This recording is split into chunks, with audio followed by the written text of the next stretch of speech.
This is a decider game on Dreamcatcher between Latios, Terran player in the bottom right, and a tigerlion, Terran player in the top left. So, TBT on Dreamcatcher. Dreamcatcher is a pretty decent map for a Terran. So we'll see what happens when they're both Terrans. Who knows? I like Dreamcatcher for medevac drops because it's really easy to get in around the back here, and there's this kind of edge here where you can like drop siege tanks and stuff, which will A, siege up the third, and B, siege up the main mineral line as well. So it's a good map for that type of thing. And as I've mentioned before, it's a good map for a siege tank push through the middle, with siege tanks in useful positions in behind this kind of line of stuff. It's a tigerlion that's going to scout first. He's going to come in here with the SCV and take a little peek. Just going to like harass this other worker. Surely, is he going to get the kill on that? That is pretty sloppy from Latios to allow his worker to die in that way.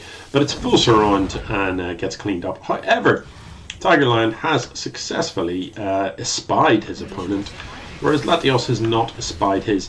Now the question is, it was very early, the scout, so did it see anything interesting? It saw that there was one gas building, didn't get verification that the other gas had already finished. Didn't see the expo either.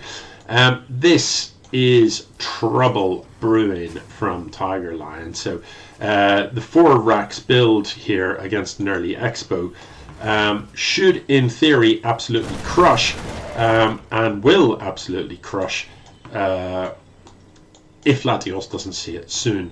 But you know, the thing with builds like this, it's all about speed. So tigerlion really, you know, now's a good time. Tigerlion, you like look at the army. It's 10-3. You have, it is uncommon in StarCraft for you to be able to say my army's 3 times as large as my opponent's. The sooner he goes, the more effective this is. The longer he waits, you know, over time this is going to become less effective because Latios will have defender's advantage, and he is of course getting his own kind of infrastructure up and running. So I'm not sure why these haven't already gone into the base here. There isn't a ledge, so you do have to go up this way. With that in mind, tigerlion would be well placed here because he would just focus those down as soon as they jump up. These reapers could be, is there a marine in there? Weird. Could be a bit of trouble. Oh no, tiger not shooting. You do have to stop and shoot. So finally does. Why is he turning around? I'm a bit confused. It's, you know, you've got double the army supply. Go, get involved. There's marines everywhere. Oh, painful for Latios. All but one of the reapers getting taken down here. But tigerlion really indecisive. He's here, he's there, he's back and forth all over the show. He needs to commit to this. You know, if you're worried about the reapers, by all means leave like 4 marines here, build a bunker, do whatever, but the bulk of your army needs to be across the map doing damage. You know, he's had about a 2-minute window now where he literally could have just A-clicked across the map and won. That window is closing fast. Latios is 42-30 workers, and you know, with these extra barracks coming down, will overtake him in production before very long, and so the army supplies are going to level up and swing in favor of Latios if he's not careful. Let's have a look at the upgrades. Neither player with any at 7.5 minutes, not even a combat shield or a stim in sight. I don't like it. There's also very little tech, you know, so both players are racks heavy, but like, where are the siege tanks? Where are the medevacs? And look, army supply now. Oh, this is not a great position for Latios. So tigerlion does manage to do a lot of killing, but obviously can't see up the ramp and is standing shooting. You know, look how much this barracks has absorbed, 275 damage. Well, that is 5 dead marines, you know. So yeah, a bit of a slightly frustrating engagement. But you know, look at the timestamp here. These marines, like, they showed up with no upgrades whatsoever at gone 8 minutes. like, why open with a 4 racks if you're not going to attack until 8 minutes? You know what I mean? The whole point of a 4 racks is you get up in your opponent's face good and early before they've got anything. Standing about waiting is pretty ugly. So this is a much better engagement for tigerlion, and he just absolutely shreks that in the face. That was a pretty painful engage. These marines as well are just marching to their death, and it's pretty ugly. So once again, tigerlion has an absolutely fine opportunity here to walk across the map and win. But you've got to do it, you know? You cannot win the game standing here. You cannot. Look at this army, 49 to 18. Oh, this is a little bit painful. There are a lot of barracks here. Are there any upgrades? You guys are killing me.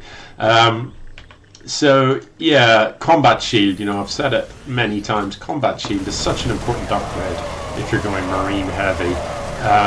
You got to get your combat shield up, and you know, begging for a medevac. All right, the workers get pulled, but without the combat shield and damage already on these, they're actually going to clean up the marines. Now, with that said, a reasonable number of workers went down, but it is still Latios that has the worker advantage with this third base. So, yeah, I don't know, man. What is happening here? Tigerlion still with a big army advantage, but you know, these upgrades are really going to start biting. It's 1-1 on the other side of the map, but neither player with combat shield hasten to add. Racks idle. Okay. Yeah, it needs to rear end the workers a little bit, and you know, there's quite a few. 1, 2, 3, 4, 5, 6, 7, 8. You know, there's at least 8 idle workers standing about doing nothing here. Oh, big engage in the middle of the map that I have totally missed. Finally, we see something that isn't a marine. Squeezing through that choke is pretty nasty. But Latios is going to be able to clean this up and takes an army advantage now with the 1-1 upgrades on the go. Yeah, tigerlion really needs to be sort of well ahead in terms of army supply to have success now. So yeah, and finally a factory coming down at 14 minutes. You know, I can't stress this enough. If you're playing a marine heavy style, get in your opponent's face really early before they've got stuff. Get a combat shield, and for God's sake, please just get medevacs. They just make such a huge difference to what each marine is worth. So it looks to me like Latios is actually going to win this. He's going to be able to come in here, and there isn't really anything left for tigerlion. Despite all of these idle, I would hasten to add, barracks standing about, he just can't really produce anything to take this on anymore. Yeah, so, you know, mistakes were made. But yeah, you really, you know, if you're going to open with 4 racks, use them, you know, get in your opponent's face really super early. 10 marines go, because if you've built 10 marines out of 4 racks, you have definitely got more marines than your opponent, so go and kill them. You know, simple as, or at the very least force them to pull SCVs and get some damage done with that army advantage. Don't wait for them to catch up. That's painful. And if you are going to wait, tech up.